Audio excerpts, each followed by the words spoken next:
I suggest we get started. It's 9:02. So hi everyone. Thanks for joining this evening. I've just posted a link to the source sheet in the chat if you haven't already seen it. So as you will have seen, the title I want to talk about this evening is correcting a leiner. Is it embarrassing or essential? This is a topic which is, as those of you who know me know, quite personal and relevant to me as a not infrequent balkore. And on that note, actually, I want to dedicate the shir this evening, Le'ili Nishmas, my father's parents, Masha Leah Bas Shimon, and Meir Ben Yoel, my grandfather. Meir Ben Yoel was the one who taught me how to lane. He taught me how to lane accurately and precisely. And my grandmother was provided, as I went around for my weekly lessons, provided the physical nourishment for the spiritual side. And my dad has yortzeit for both of them tomorrow evening. Obviously, he won't be saying Kaddish, so I wanted to dedicate this Le'ilun Nishmasam. I can also see we've got quite an intimate audience this evening. So if anyone has questions or wants to raise anything as I go through, please do just give us a shout. Take yourself off mute if you want to raise any questions or discuss anything. So let's get started. If anyone just joined, there's a source sheet is in the chat, the link to that. So I'll start off with a quote from an article by Rabbi Moshe Rosenberg in the Journal of Halacha and Contemporary Society in volume 58, where he says as follows: hardly any mitzvah is so fraught with opportunities to publicly embarrass a fellow Jew. Every shul has its own horror stories of Baalei Kriya who have finished their task with the bitter taste of public degradation in their mouths because of numerous corrections, necessary and unnecessary, whispered and shouted by gabbai or persons of prayer, which punctuated the Kriyas HaTorah. Epithets like Captain Millera or the Gotcha Gang have been lavished upon those irresponsible shulgoers who feel the need to call out corrections. Now I would disclaim at this point, this does not sound like a Nei Yisrael audience, and certainly not from my experience, nor I'm sure any polite British audience. However, he highlights a point of tension here when it comes to laning. On the one hand, the laner is fulfilling a public responsibility, and we want to make sure that he is carrying out that responsibility effectively. On the other hand, the mechanism for correcting a laner is one which necessitates pointing out that he's done something wrong, which can be embarrassing. So the question is, how do we balance up these two considerations? What does a halacha say about them? So I want to focus primarily on the theory here, and of course, for practical questions, everyone should seek their own guidance. But I want to go through the sources in the sugya and see what the story is. So first up, in source number 1 is the Torah in Hilchos Sefer Torah in Siman Kuf Mem Beis, and he quotes two different opinions on the subject. So he says, Kosav Baal HaManhig, the author of the Sefer called the Manhig, said as follows: Im Tar HaKore O HaChazon HaMakro. So if the person who got the aliyah, if he was laning himself, or if there was someone who was designated to lane and they made a mistake, it would be appropriate to not correct him for his mistakes in public, to not embarrass him. Why?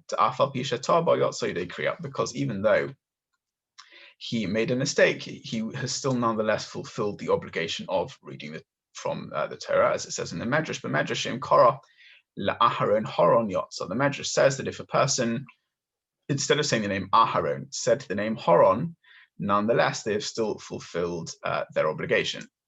So that's the first view of the manhig, which seems, so when I first came across this, was quite an enlightening view. I was not aware of such an opinion, but he says that no, you do not need to correct a balkori, you shouldn't embarrass him, and he quotes a medrash to support this.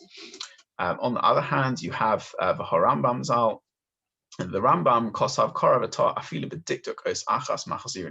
He said if he made a mistake even in just the punctuation or being precise about one letter, so we would require the balkori to go back until he reads it accurately. So we have two opinions here. Baal HaManhig says you basically don't need to correct, and the Rambam says you basically have to correct anything which is not completely precise. So I want to go through a little bit more of the background to this and how this plays out in later poskim. So the first thing, if we look into the view of the manhig, first of all, is the question is, are there limits? The manhig says that you don't need to correct. How far does that go? Do you literally correct nothing? So the source in source number 2, he quotes this medrash, which says, "V'diglo olai ahava," a medrash quoting a pasuk in Shir Hashirim. It says, and his degel is beloved to me. Pirish, what does that mean? B'sheker shelo, his falsehood is beloved to me. So what the manhig learns from this medrash, which went on to say, what is this falsehood? If he said horon instead of aharon, his yotzei, that Hashem is nonetheless saying with this pasuk in Shir Hashirim that even the mistakes and the falsehoods that a person made are still beloved to him. And we'll explore that a little bit more in a second. But the manhig does bring out a caveat and a limitation to this. And he says, achim toy b'yisron os achas obechisaron. If a person made a mistake by adding in a letter or missing out a letter, or instead of saying a reish, he said dalad, or a dalad, he said reish, the dover shehu kalapim malo, in something which would be blasphemous, which is indeed like destroying the world. There is no, there's nothing we can do about it. Basically, under such circumstances, we would have to correct the leiner if he made the mistake until he goes back and reads it correctly. So what exactly is he talking about here, being something which is like blaspheming, and where he talks about changing around a dalad and a reish? So this would seem to be talking about the pasuk, Shema Yisrael Hashem Elokeinu Hashem Echad, where we say Hashem is one. If the Baal Koreh said Hashem Acher, that Hashem is somehow other, or nothing to do with our religion, you can't have, even according to the manhig, you can't have someone getting up in shul and publicly saying that, and we would correct him on that. But still, the manhig seems to set the bar quite high, and saying anything less than effectively reading something blasphemous, you would not need to correct. Now, there's still somewhat of a question as to exactly how far you would or not take this manhig. So, for example, what would the manhig hold if you missed out an entire word? We talked about the medrash saying instead of Aron, you said horon, which is you said some form of the word, you just said it wrong. And similarly over here, the example he quotes is echod versus acher. But if you missed out a whole word or a whole pasuk, it's not necessarily entirely clear what the manhig would hold. Or possibly it would sound like, from the examples that he quotes, maybe you would actually have to correct in that circumstances. But that's a little bit unclear. But in terms of what this idea is that the manhig is quoting, that the medrash says that Hashem says our mistakes, our falsehoods are beloved to him. So what exactly does this mean? So the Sefer Chasidim spells out this idea further, and he says as follows in source number 3. If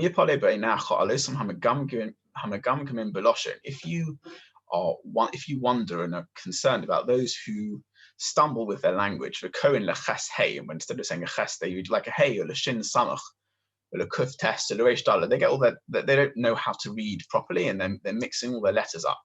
So then you wonder, how can they daven, or how can they read from the Torah? Seemingly directly touching on this question of how can such a person lein, but nonetheless they're making mistakes. But for Omer and Dover Shebek, and these people are saying matters of holiness. For example, he says, when he reaches the pasuk Nafshenu Chiksa Hashem, where our soul yearns for Hashem, are they not blaspheming? Because instead of chiksa, such a person would be saying hiksa, our soul hits Hashem. And obviously that sounds blasphemous. God has no physical form, and we would not be attempting to do so in any case. So you'd wonder how is it such a person who doesn't know how to read Hebrew properly can engage in davening and learning and potentially in laning as well, seemingly from what he's quoting. Saying, Altis ma'ala chayfetz, don't be surprised. God who knows and delves into the intentions of a man's heart. What he wants above everything else is that our hearts are perfect with him and that we have good intentions. And this person who, for whatever reason, unfortunately, they didn't have a good education, or they have some kind of speech difficulty, they're trying their best and they're trying to serve Hashem. So so Hashem treats it as if this person said it correctly. So whilst as Shmuel HaMelech as Hashem said to Shmuel Hanovi when it came to appointing a king. You know, as human beings, we focus on the externalities. We hear how the person has pronounced their leaning, and it sounds all wrong to us. But what the Sefer Hasidim is saying is that actually Hashem wants our good intentions, and if a person in our context has prepared himself and has tried his best to lean accurately, even if that's not something that he's able to do, that's fine. Hashem will see that person's good intentions and will consider it as if that had been done accurately. So if we just skip just to the last paragraph of that, Sefer HaChasidim, he quotes an interesting story. It says, Ma'aser v'Kohen Echad, there was a story with one Kohen, Shehoya Peres Kapov, who would do Nesias Kapayim, he would do Duchening. For Omer, and instead of saying Yivarechacha Hashem v'Yishmerecha, may Hashem bless you and look after you, he would say Yishmedecha, may Hashem bless you and destroy you. That is the translation of what he said. So this is hardly a blessing to the community for the Kohen to come up, stand up there and say, may Hashem destroy you. And there was a certain wise individual there, and he dismissed him from being able to duchen, because he didn't know how to accurately say Birkas Kohanim. We don't have details about exactly what happened, but he was showed a sign from heaven that if he didn't reinstate this Kohen, he would be punished. So again, we don't know exactly the nature of what happened here, but there was a Chacham thought he was doing the right thing by dismissing a Kohen who was unable to say Birkas Kohanim properly. But this Chacham was showing that actually, no, this Kohen had, he was uneducated, he didn't know how to pronounce properly, okay, but he had good intentions. And actually, whatever the words were that were actually coming out of his mouth, because of the good intention behind it, it was still appropriate for that person to be duchening. So this is a bit of an elaboration of the view of the Sefer HaManhig, and based on this idea in the Medrash, as elaborated by the Sefer Hasidim, if a leiner has, they've done their best, they've tried, they've learnt how to do it, and then they're leaning and they make mistakes. Okay, that happens with human beings. We make mistakes. Hashem will look at the person's good intention, and that will be sufficient for them to be yotzi the mitzvah of laning, and no correction needs to be done unless it is something completely blasphemous. So that's the view of the Manhig, and interestingly, this view is paskened paskened by the Bach, as practical halacha. And just an interesting observation on the Manhig is this Manhig is based on a medrash. This is based on a medrash in Shir Hashirim, darshaning the pasuk v'diglu alay ahavod, our errors are beloved to Hashem, and we don't often normally paskin out of midrashim, but nonetheless, this is how the Manhig paskins. And one of the reasons why we're looking to somewhere like a medrash is because there doesn't seem to be a conclusive source in at least the Talmud Bavli, which is the primary source of practical halacha that we use. There's nothing in the Gemara which seems to clearly indicate either way, which is perhaps why the Manhig has gone looking further afield into the Midrashim. So that is the view of the Manhig, that you do not correct a leiner. Now, where have we got on to? So in source number 4a, however, this is the source for the Rambam. So the Rambam had said that even if, quoted in the Torah, that even if he makes a mistake just about being precise in one letter, he would need to repeat him. So seemingly he would need to repeat. So seemingly any kind of mistake that a leiner makes in their pronunciation, according to the Rambam, you need to repeat. And then the question is, well, where does the Rambam get this from? We said that the Talmud Bavli does not give us a clear answer on the matter. So how did the Rambam reach what, in the context of this discussion, is the more extreme position of requiring you to correct everything? And the answer is, as is often the case with the Rambam, is he was aware of a Gemara in the Yerushalmi that perhaps some of the other Rishonim were not aware of.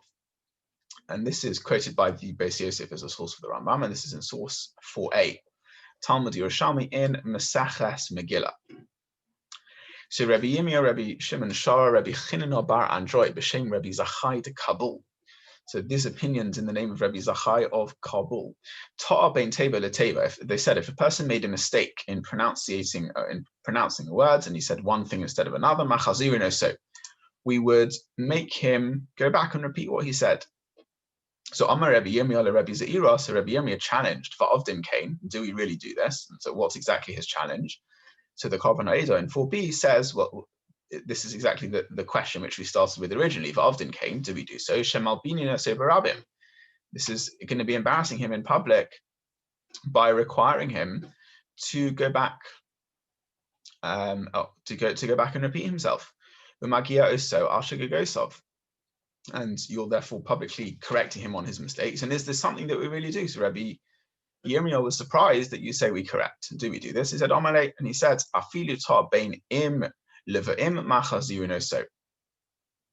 Says that even if a person made a mistake between saying the word im, meaning if, and va'im, and if, which is nothing which is going to substantially change the meaning of what's being said, nonetheless, machazirino, so we would make him go back and we would make him repeat that which he said. So the Korban HaEdah here is directly relating to the concern that we have about embarrassing the leiner, and the Korban HaEdah says, yeah, nothing you can do about it.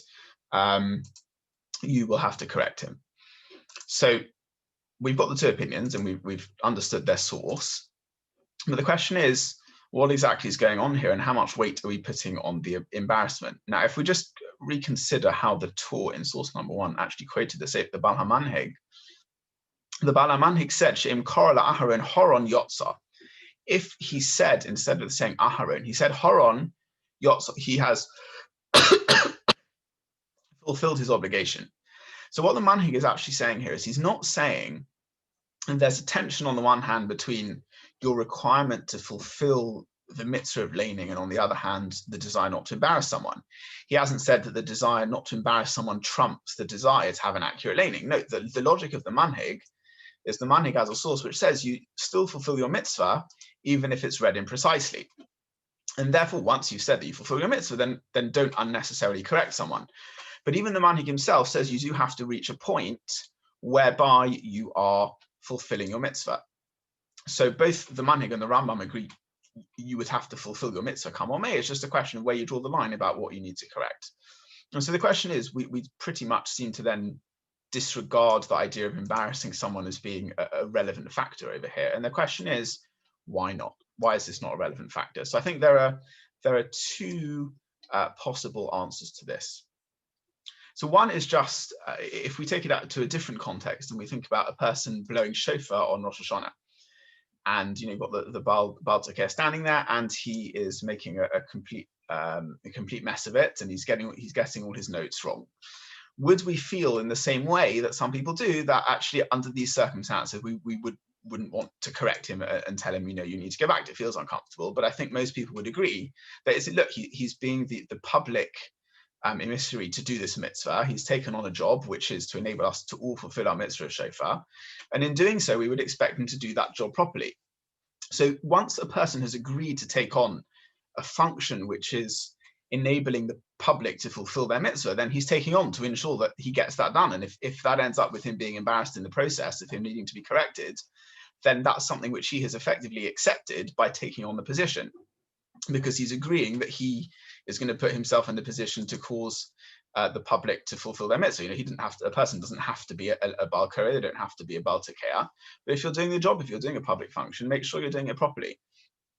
And I saw this argument used in a slightly different context by Rav Melamed, the author of Pnei Halacha, where he had an article talking about the media and them bad mouthing public figures and Lashon Hara and things like that. And one of the ideas, as a while ago since I read it, but I seem to remember him making, is that a public figure, no one made them be a public figure, but they're now putting themselves in a position, and that's part of the territory. Part of the territory is if you're a public figure, the media are going to highlight when you do things wrong, and they're going to challenge you. And when you're taking on that position, it comes with the territory, and you're accepting that. So I think that's one way to understand this.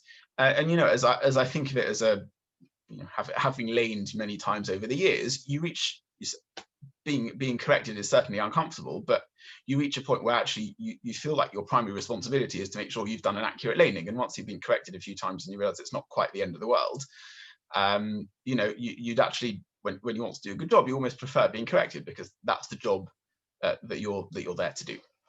So I think that's one way of reconciling the two as to why we're not overly concerned about a leiner being embarrassed. There is sorry, anyone have any questions or thoughts thus far before I move on to a second idea? The story goes that she... Yeah, I wanted to ask what happens with regards, let's say, as a bar mitzvah. I mean, he's not somebody who chose it to do that. Yeah, that's a fair question. So I think in most communities, people would appreciate that correcting a bar mitzvah boy would not, would not be something which is comfortable to do or feel right for the bar mitzvah boy. And I think certainly in circumstances like that, we would normally fall back on the manhig and his view that you don't correct. Bar mitzvah boy can obviously be very nervous, and it can be very embarrassing for them, on their bar mitzvah day being corrected in public. So I think probably a lot of shuls would take that approach of, on this type of circumstance, you would rely on the manhig. Obviously, every shul has their role for asking for them, but I think that's what is pretty commonly accepted when it comes to correcting a bar mitzvah boy. Thank you. Okay. So that was one suggestion as to why we don't place too much concern about the fact that leiner might be embarrassed when you correct them. There's a separate idea over here as well, which I wanted to bring, which is a couple of sources which bring out what exactly the nature of the Talmud, the Kriyas HaTorah is that we do in shul. What exactly are we trying to achieve by leining in shul? And this is an interesting halacha brought in the Torah in source number 5a in Siman Kuf Mem Aleph. And he says as follows: if you have the leiner who's also getting an aliyah, so he's leining when he wants to make the bracha and likros and to eat himself, and you need to have someone else to come up to the bima and stand with him. The Tanya b'Tosefta chazan ha'omed likros, because it teaches in a Tosefta when you have a chazan who, or in this case the leiner, the person leading the service, who is actually the person who's being called up. So ha'omed likros echot omed u'mechazein olav ad she'ikra. You then have to have another person who comes up and acts like the chazan, or acts like someone standing next to him until he reads. So if the leiner is the one getting the aliyah, we need to bring an extra person up to the bima. The Garsino Nami Yerushalmi, and this is also consistent with the Yerushalmi, where Rav Shmuel bar Rav Yitzchak, Alabei Kanishta, Rav Shmuel bar Rav Yitzchak came to shul, chazana dekara, and he saw the leiner was also the person who got the aliyah, and there was no one else who went up to stand at the bima when he did that. And Amalei asked, this is also to do. Why? So just as the Torah was given via an emissary, being at Moshe Rabbeinu, so too we need to have an emissary present at the time of the leining. So what exactly is going on over here? So the Levush in 5b explains this a bit more. For whom Moshe, so this emissary, as we said, was Moshe Rabbeinu. He was an emissary between Hashem and the Jews. He brought the Torah from Hashem and gave it to the Jews. And so too we then need to have this arrangement in place. So the Levush says, this is the reason for our practice, where we have three people at least standing by the bim. We have the gavai who's in charge of the service. There's the leiner, and as we said, if the leiner gets an aliyah, you need to have another person to come up, just to stand there. Or in normal circumstances, you have a person who is called up to have the aliyah. So you got the gavai, you have the person leining, and you have the ola. So hasagan shehu omed kaviyachol b'malkum Hashem yisbarach. So we have the three parties in the giving of the Torah: Hashem, Moshe, and the Jews, and the skan, who is the gavai. He is, so to speak, in place of Hashem in this arrangement. He's in charge. He's the one who can decide who gets called up. So the Gavai has a very important responsibility, which is to represent Hashem in this arrangement at the time of leining. For Hashat hu hakari, and then you've got the leiner himself, and he's the person reading, who asirsu b'makom Moshe, and he's then acting as the emissary between, in place of the emissary is in place of Moshe, who's giving the Torah over. For ha'olah hu hamakabla b'malkum kol Yisrael, and then the person who gets the aliyah is representing the whole of Klal Yisrael, who's gone there to come and accept the Torah of Ishlichusam as if sent by the Jewish people. So you have, just as we had Hashem the giver, we had Moshe as the intermediary bringing the Torah from Hashem, and then the Yisrael as the receiving party. So too we have three people around the bima. You have the Gabbai, who is in charge of proceedings. You have the leiner, who's giving over the Torah. And then you have the Olah, who is the person who is accepting the Torah. So the idea brought here by the Levushim, one of the contributs spoke about this over Simchas Torah as well in regard to other halachas, is that the nature of laning is not, it's a public act of Talmud Torah, but it's also an act which is supposed to represent and in some way relive the giving of the Torah at Har Sinai. Now, if you think about it in that context, if you can imagine if Moshe Rabbeinu came down Har Sinai and tripped up in his words and he said something which he shouldn't have said, to pick a slightly amusing example, but if instead of lo tirtzach, instead of don't kill, he said lo tirchatz, don't wash. So, you know, it wouldn't have been great for our personal hygiene, but we also wouldn't have known about the value that the Torah places on human life and the fact that we shouldn't kill. So in making an error in giving over the Torah, had Moshe, you know, God forbid, made such an error, we would have got an inaccurate view of what it was that Hashem wants from us. And if we treat the setup in shul of laning like a reliving of Matan Torah and trying to tap into the giving of Torah at Har Sinai, and it's teaching the Torah to the Jewish people as if Hashem was giving it over to us, we can perhaps understand there's an even more important issue at hand here than embarrassing the leiner, which is the perversion of the word of Hashem and people getting the wrong idea as to what they should be doing. So, you know, it's safe, the leiner got up on Shavuos and made a mess of the Aseret HaDibros, then in terms of how the Torah has been given over to the community, there has in some way been a flaw and a perversion in that process of giving it over. And perhaps that perversion of the Dvar Hashem and that incorrect way of giving over of the Torah is actually such a severe issue, which is that it would actually override any concern of embarrassment. So yes, embarrassing is terrible and we don't want to do that. On the other hand, there's an even stronger concern over here, which is not wanting to inaccurately portray the Torah to people so that people do not misunderstand what it is that Hashem wants from us. So I think that's a second approach to perhaps understand why we don't place too much of a concern on the fact that Elena being corrected is embarrassed, is because as we're reliving Matan Torah, we want to make sure that the Torah is given over accurately, even if unfortunately we need to correct Elena. So thus far we have established the two different opinions. We've got the view of the Rambam, who says that actually you're going to need to correct everything, and this is based on Yerushalmi. You have the view of the Manhig, who says that actually you don't really correct anything. And we've tried to, but we've seen that both of those opinions are not saying it's because of the concern of embarrassment. It's just that they draw the bar a different, they set the limit at where a mistake invalidates your kriya. They set that bar at a different level. The Manhig said if you make a mistake, nonetheless, you'll still yotzi the mitzvah of laning. But the Rambam says, no, you're not yotzi based on the Yerushalmi, even if you make any kind of mistake. And therefore, we want to preserve the accuracy of the laning and make sure that we correct effectively anything. So if we skip out source number 6, but in source number 7, we see how this is paskin in Shulchan Aruch. Can I just say, Rabbi Kimchi once said he brought a different thing. He said that Kriyas Torah is a drabonon, and Malbim Palabanech Avero is a doraisa. So that was more important. So that's the tension over here. But from the sources that I've shown, at least, that's not the way that, certainly based on the Yerushalmi, that they draw the line. So obviously I'm not coming to argue on Rabbi Kimchi, but the consensus of these sources seems to be that the concern of embarrassment does not override it. Now, you know,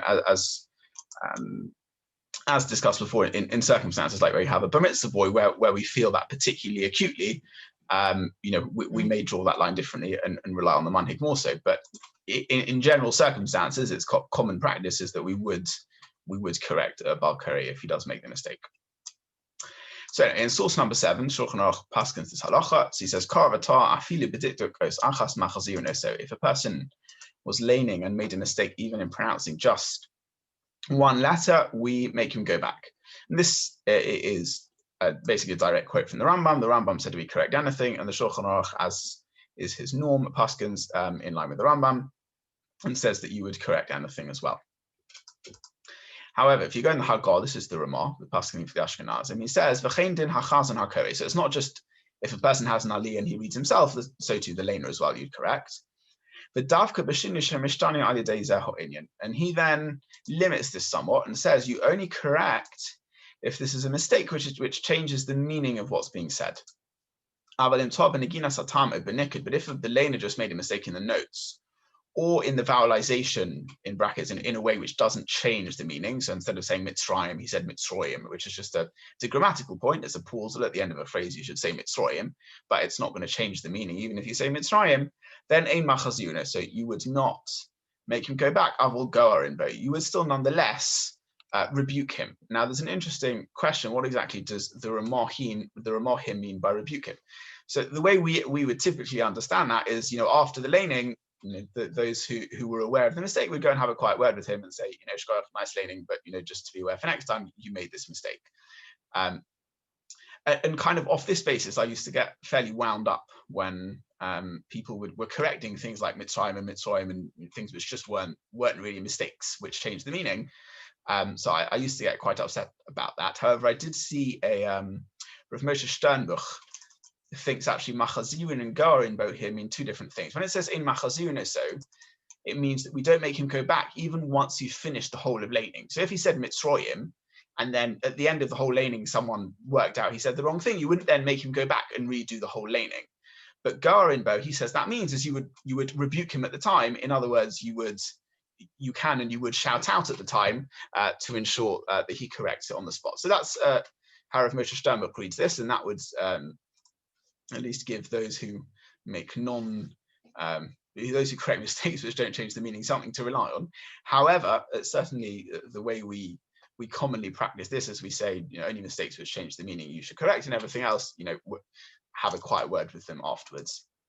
And as the manhig has really said before, if you don't need to correct to fulfill your mitzvah, and then you do correct, then you really are getting yourself into hot water in terms of embarrassing the person. To fulfill your mitzvah, okay, we've established according to the views that I've mentioned, then you need to correct him to fulfill the mitzvah. But once you've done that, and any correction on top of that, you really are in dangerous waters, because you are potentially embarrassing the person in public.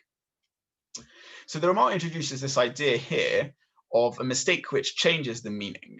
Now, this is not something which was brought in the Torah. This is not something quoted in the Medrash, or seemingly from the Yerushalmi. The Yerushalmi said if you said im and va'im, then you'd correct. And im and va'im, if and if, doesn't seem to be a substantive change in meaning. Nonetheless, the Yerushalmi says that you should correct. So the question is, where does the Ramah get this compromise from?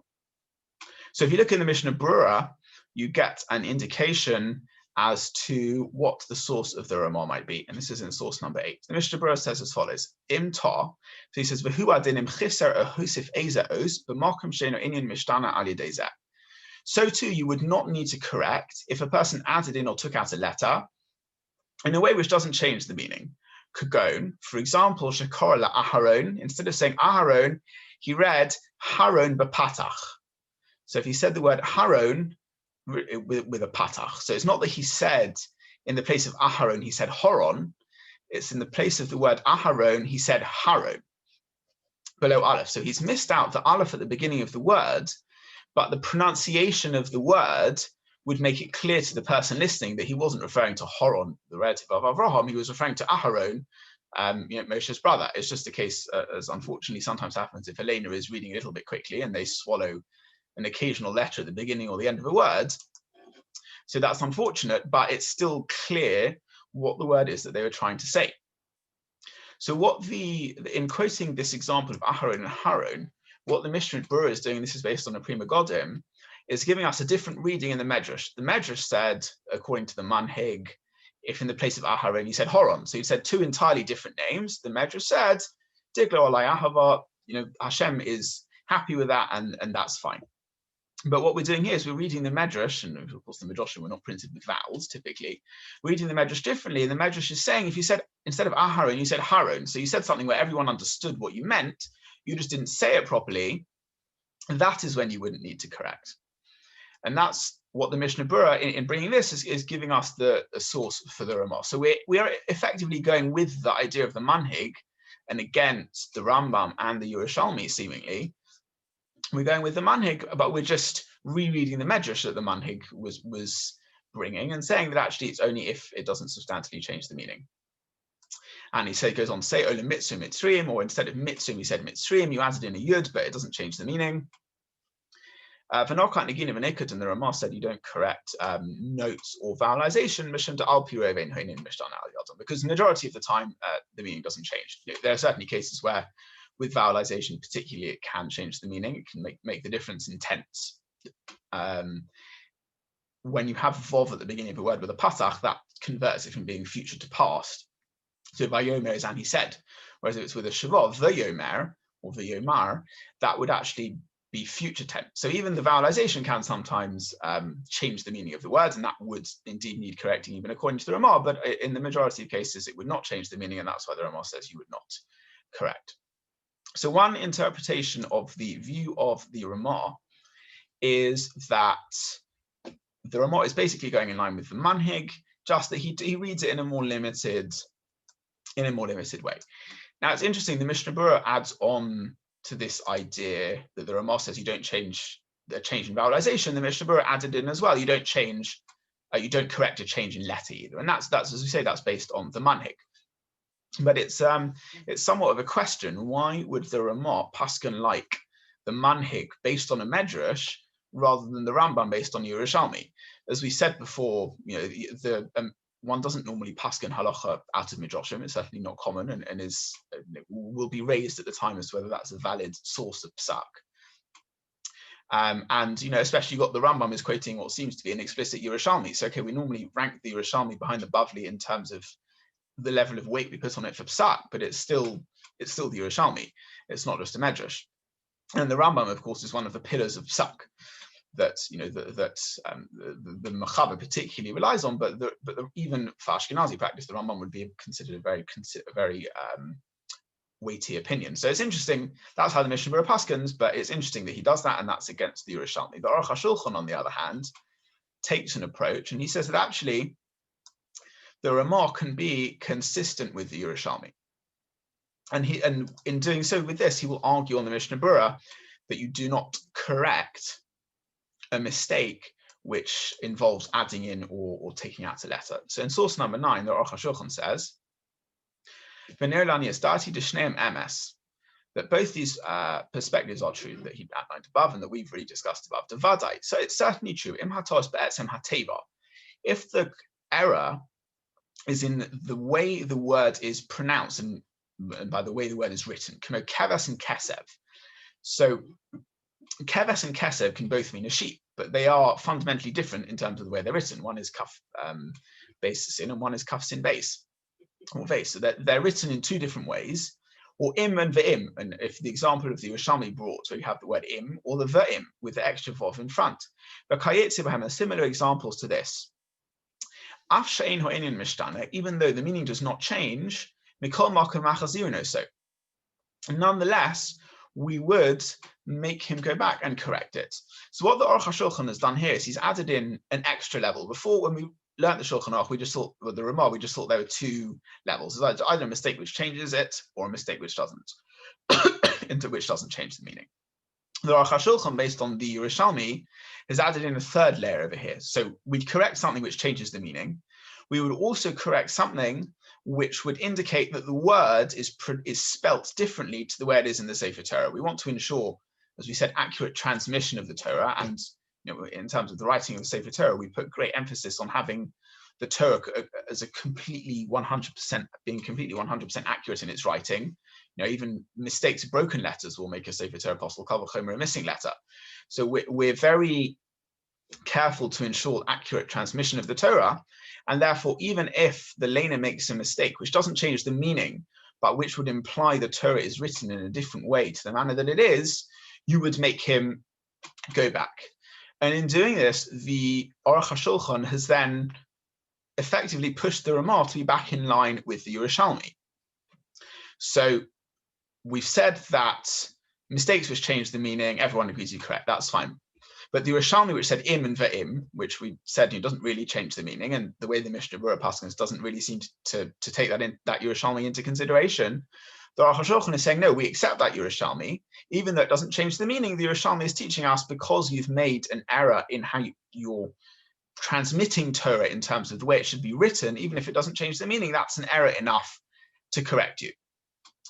So we know that we correct those two things. However, if we consider a change just in vowelization or a change in note, which doesn't change the meaning, if you think about it, we now have no source which would tell us you have to correct it. The source for the Rambam was the Yerushalmi, and the Yerushalmi talks about adding in an extra letter, and the Aruch HaShulchan has said that's a bigger error than just mispronouncing a word, as long as you just said the vowels wrong rather than adding in a letter. So we've only got a source to say you correct a leiner if he changes what the written text should be, and certainly all the more so if he changes what the meaning should be, but we now have no source which indicates that you have to correct a leiner even if he makes a mistake, which doesn't change the meaning. Instead of Mitzrayim, he said Mitzroy, and we've got no source for that. If the Yerushalmi wanted us to correct even a mistake as extreme as, instead of saying Mitzrayim, saying Mitzroyim, the Yerushalmi should have said exactly an example where the spelling is precisely the same, but the pronunciation is different. But the Yerushalmi didn't tell us that, and therefore we would imply that according to the Yerushalmi, you wouldn't have to correct such a mistake unless it changes the meaning, obviously, because changing the meaning of what the Torah is it would certainly seem worse than just changing what the letters of the Torah are. So if he's fundamentally giving across the wrong message, you'd certainly correct that. And even if he was simply mispronouncing in a way that indicates an incorrect spelling in the Torah, that is also something we would correct, but that you would not need to correct something which does not fundamentally change the meaning nor the way the Torah is written. So that's how the Aruch HaShulchan paskins, and that has fairly radical implications in terms of the speedy Baal Koreh, who fudges on occasion the beginning of a word and the end of a word and runs them into each other. According to the Aruch HaShulchan, if he has not accurately pronounced every single letter, then you would have to make him go back. Now, I think in practice, this is not the opinion which we practically follow, whilst it possibly seems to have a stronger basis in that it comes straight out of the Yerushalmi. It's certainly not common practice to pull up a Baal Koreh every time he runs together the beginning of one word and the end of the previous word before it. But nonetheless, it's certainly a food for thought and reason for a Baal Koreh to be careful about these things.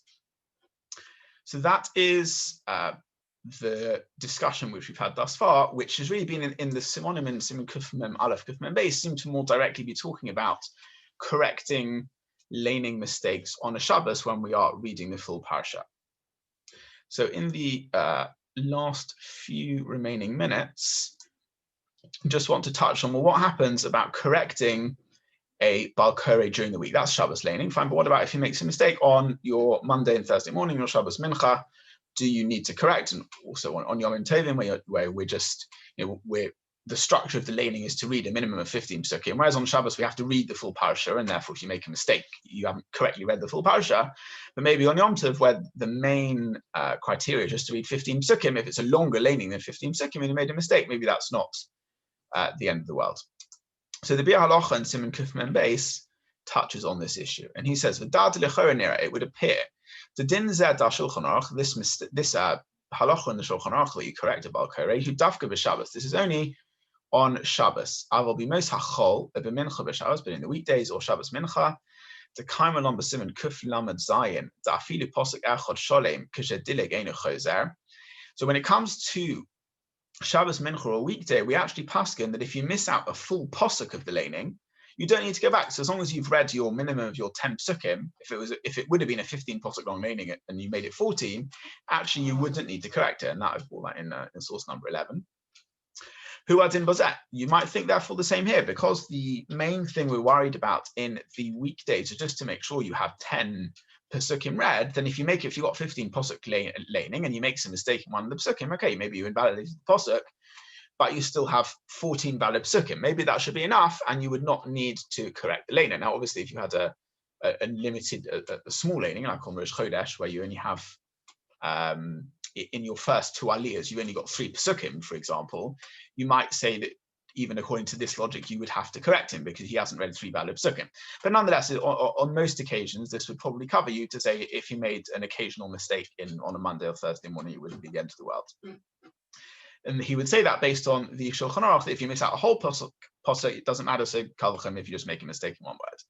However, he says, it could actually be that making a mistake is better, is worse rather than missing out a whole pasuk. If you might used to be Yerushalmi b'Megillah, there's a Yerushalmi in Megillah b'Perek HaKorei. Emet halacha echad. So Omar Rebbe afal gav at Omar she'ena targum ma'akev. So he said, even though the targum is not ma'akev, it's not essential. So once upon a time, they had the person laning in Hebrew and they had the person translating it into Aramaic. And Yerushalmi says, okay, this translation into Aramaic is not essential. You don't have to have this. Mikol Mokum in Ta'ah, if the person who was translating made a mistake, with an incorrect translation, you would make him go back. So it could be so to here as well. So the Matargim, the person translating didn't have to be done. Now that he's done it though, because he's made a mistake, you would have to correct him. So to here on the weekday, okay, you only need 10 psukim, you didn't need to do 15 psukim.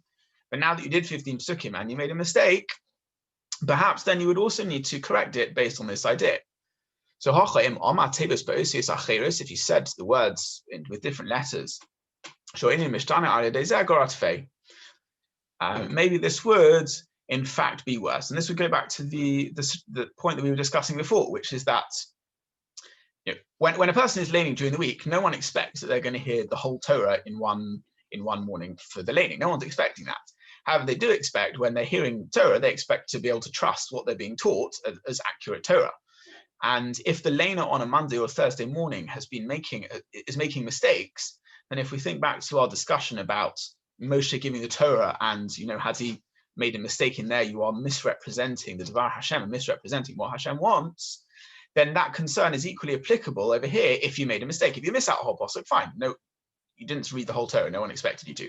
But if you made a mistake and you actually gave over the wrong idea, maybe that would be worse, and therefore, you should need to correct that as well.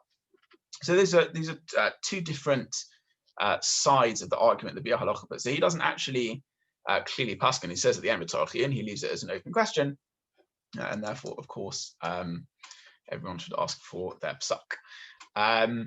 But that's an interesting discussion point about how that applies to weekdays and to Yomim Tovim as well.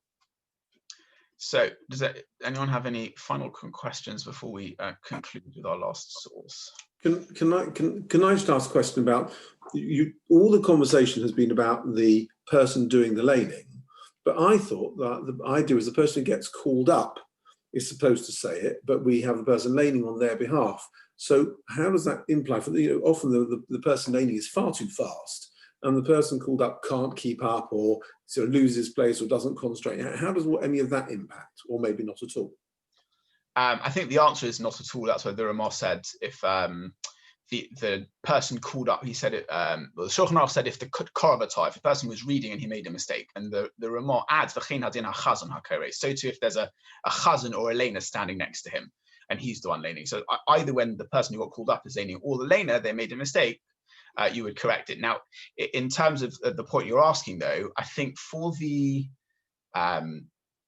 public reading of the Torah, it is ultimately the laner who is the one who's fulfilling that side of the obligation, because he's the one who is enabling everyone to hear. It's almost a separate question as to whether the person who gets called up needs to actually be saying it along with the Baal Koreh. And that was one of the kind of the discussion points when it came to COVID and having aliyahs, was there was Rav Moshe Sternbuch said that actually you could call people up from where they were in shul. They didn't have to come up, because we paskin in various cases that actually if a person isn't able to read along, if a person I think the example is, if a person is dumb and not able to speak and they're not able to read along, we would paskin that he's still entitled to have an aliyah. So the person reading along is not actually necessarily an essential part of the laning. The main part is the Baal Koreh as the one who's reading for the tzibur. And so if he's the one, in which case, we would correct him. But in which case, why is it that the person getting called up says the brocha and not the balkore? It seems to be completely inverted. Yes, and that's a kind of, it's almost a separate shiur on its own. Diane Simons touched on this when he gave his shiur a few weeks ago. Was that originally it was the case that yes, when people got the aliyah, they were the ones who got called up, and they were the ones who did the laning. And then as time went on, and people were not able to reliably do that, and it would have been embarrassing to call people up when they weren't able to say it. So Chazal instituted, there was this idea of the leiner who would read on their behalf. So that there is that even when the leiner is reading for the person called up, there is still an operation shemea ka'oner, the idea that when the person is called up is listening, that's in some ways if you said it. So it is him getting the aliyah, and in some ways as if he is the one doing the laning, but it is ultimately the balkore who is charged with the responsibility to make sure that everyone hears it. I know Rav Blach, when I was in yeshiva, he was of the view that actually the person who got called up would have to read along loud enough that a minion of people around him could hear the laning, and that was it's a fairly radical position. In fact, it's quite off-putting to the balkore if you have the person who's got called up laning it in, laning it loud enough. But that's kind of coming from that angle of, well, it's his primary responsibility, and therefore he actually has to make sure enough people hear as well. But I think in practice, we assume it is the person who has the aliyah, the laner is doing it on his behalf. And therefore, his mistake is as if it was the person being called up. If he, in the days where he would read out loud himself, it's the same thing. We would correct either way. Okay, so just to conclude this off, therefore, we've had various discussions about what kind of mistakes you would want to correct, whether you would correct, whether you wouldn't correct.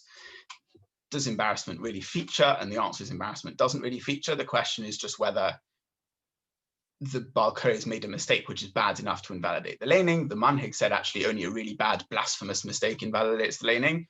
The Rambam had said really any mistake would invalidate the laning and you need to correct. And it's just based on that discussion is where we draw the lines to where we correct someone. There is actually, just before I conclude the source 12, there is of course the question of the manner of correcting. We might decide that you do need to correct. There is also the question of how it's done. And that's of course a question for shul policy and for Gaboin to consider the best way to do that. Often the most discreet way is having someone who is well versed in grammar and what changes the meaning and what doesn't, having them standing up at the bimmer, and then they can quietly correct the balkore, and that's often the least public way of doing it, but that doesn't tend to be how it's normally done. That's possibly a way of making it more gentle, but that's a practical question of shul policy as much as anything else. So in source number 12, to wrap up, therefore, we want to have obviously a person laning accurately, and there's a medrash which talks about the requirement of the balkore to be well prepared. So we have, and this is in Parshas Yisro, which also ties in quite nicely because that was the mitzvah sedra that my grandfather taught me. So Davar Acher, when this is the medrash referring to the introduction to the Aseres HaDibros. So it says Vaydaber Elokim, so Hashem spoke, and then from what I remember, this is then going. In fact, it says Vaydaber Elokim, Hashem spoke leiner, saying. So there seems, as often is the case, there seems to be two acts of speaking or saying on mentioned over here. So the Medrash goes into this a little bit more. Ozra, so it quotes the pasuk, Ozra v'yisapra hechina v'gam chikra v'achare kain v'yomer la'adam. So this is a pasuk in Eov, which says he saw, he spoke, he prepared, he investigated, and then afterwards he said over to man. So there's this process happening before the giving over to man. So limadcha Torah, that the Torah is teaching over here. Shemtiya ben Torah, if you want to be a true ben Torah, a student of Torah, lo terucha gasa lemer davar lifnei hatzibur. Do not be arrogant and say something in front of the community until you've gone over it and practiced it yourself 2 or 3 times. Before you do so, don't get up there and assume I'm going to get it right first time. Practice. And that's what we're taking out of this pasuk in Eov, that before Vayomer la'adam, there was a china gam chikra, there was a process of preparation before giving it over. And this was to the extent that there was a ma'aseh Rabbi Akiva shekaru hachazan barabim nikris b'sefer Torah b'tzibur. Rabbi Akiva, the Gavai, called him up and said, Yamad Rabbi Akiva, He did not want to have an aliyah. Amrele Talmidov, and his Talmidim were surprised. He said, Rabbeinu lekach limatani ki hi chayacha ve'erech yomecha. The Torah is the length of our days. It's the most important thing to us. Why would you decline an aliyah? Lama nimnasa min alis. Why didn't you go up? Amalahan ho'aved lo nimnesi likros ela al shelo sidartios osa parasha shnaim shlosh pamim. I said, I only turned down the aliyah because I hadn't had time to do Shnai Mikra. I hadn't gone over the parasha 2 or 3 times before having the aliyah. If there's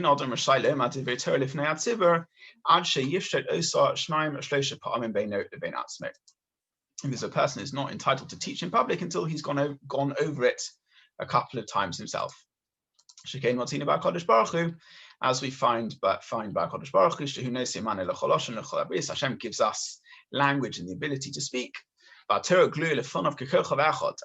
obviously the Torah is complex to us, but Hashem it is but a star. There's nothing complicated about giving Torah over. Hashem is able to do anything.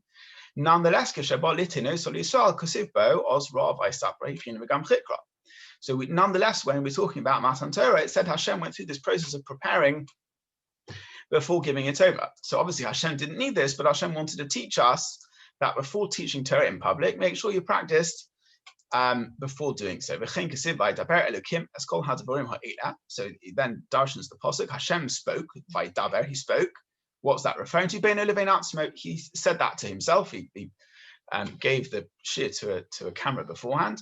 And only after that process of going over it first, then he said it on to Am Yisrael. So therefore, whilst of course we have some discussion as to whether or not you correct a Baal Koreh, nonetheless it is the first and primary responsibility of the Baal Koreh to be well prepared, and as we learn that from HaKadosh Baruch Hu himself. And this idea is actually Paskin and Shulchan Aruch as well, is that a person should not actually end up laning before having gone over it 2 or 3 times beforehand. So there we go. Does anyone have any final questions? And otherwise we will leave it there. All right. Okay, we will leave it there then. Hope everyone. Seeing her mother's journey as a 10-year-old. Thank you very much. Seeking safety from the Nazis. She's endured a major trauma. We'll be hopefully And for the first time, through lockdown. my mum and I visit Treblinka death camp, Community where my grandfather's family 9 o'clock. were murdered. Thanks for everyone. Okay. Yes.